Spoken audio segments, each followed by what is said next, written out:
আমরা ইংলিশ বলতে গিয়ে অনেক সময় ছোট ছোট মিস্টেক করি। এই মিস্টেকগুলো আমরা বুঝতেই পারি না, কিন্তু এগুলো ঠিক করলে আমাদের ইংলিশ অনেক ক্লিন হয়ে যায়। আজ আমরা 5টা ইম্পর্টেন্ট মিস্টেক ডিপ ভাবে বুঝবো। এই 5টা রুল ক্লিয়ার হয়ে গেলে আপনি আগের থেকে অনেক বেটার ইংলিশ বলতে পারবেন। সো বেশি দেরি না করে আমাদের মেন লেসন স্টার্ট করব।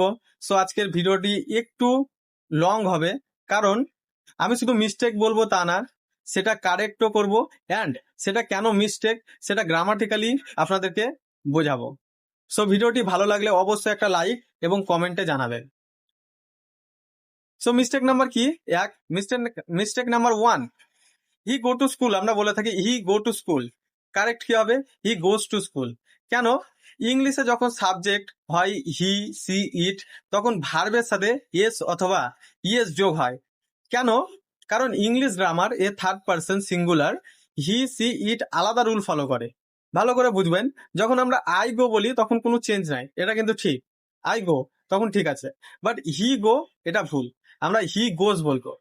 আরো এক্সাম্পল যেমন সি ইট, এখানে সি ইটের জায়গায় ইটের শেষে এস যোগ হবে। হি প্লে, এখানে এস যোগ হবে লাস্টে। শর্টকাট মনে রাখুন, হি, সি, ইট ইজুকাল টু ভার্বের সাথে এস অথবা ইএস আমরা যোগ করব। আশা করি মিস্টেক নাম্বার 1 ক্লিয়ার হয়েছে। মিস্টেক নাম্বার 2 কি? I am go to market. আমরা অনেক সময় বলে থাকি I am go to market, এখানে কি হবে? আই গো টু মার্কেট হবে। কেন? এখানে প্রবলেম হলো আপনি একসাথে এম প্লাস ভার্ব মানে গো ব্যবহার করছেন। রুল হচ্ছে এম ইজ আর প্লাস ভার্বের সাথে আইএনজি হয় কন্টিনিউয়াস টেন্সে। এক্সাম্পল, আই এম গোয়িং, এখানে আই এম গোয়িং এটা ঠিক আছে, মানে আই এর পাশে এম দিয়ে going, but I am go এটা ভুল।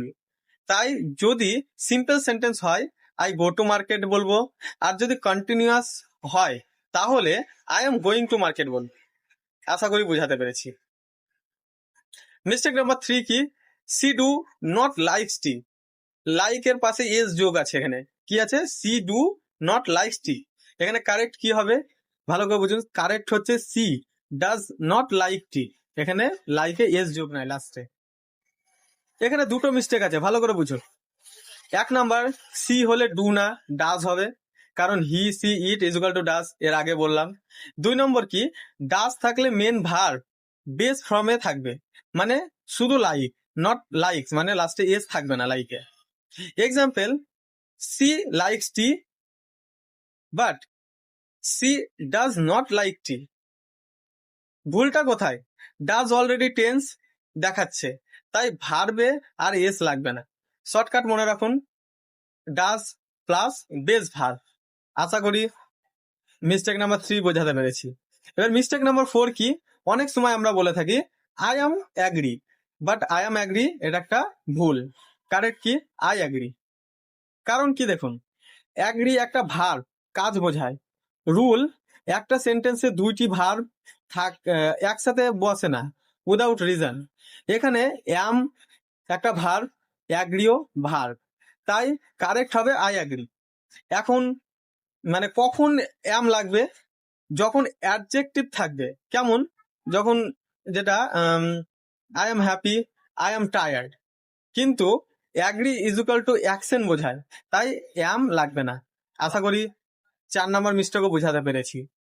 এবার 5 নাম্বার কি? অনেক সময় আমরা বলে থাকি হি ইজ হ্যাভিং এ কার। ভালো করে বুঝুন, হি ইজ হ্যাভিং এ কার এটা কিন্তু ভুল। আমরা কি বলবো? হি হ্যাজ এ কার। কেন? হ্যাভ এবং হ্যাজ নর্মালি পসেশন বোঝায়, কিছু থাকাকে। রুল কি? এই ক্ষেত্রে আমরা সিম্পল প্রেজেন্ট টেন্স ইউজ করি, তাই হি হ্যাজ এ কার।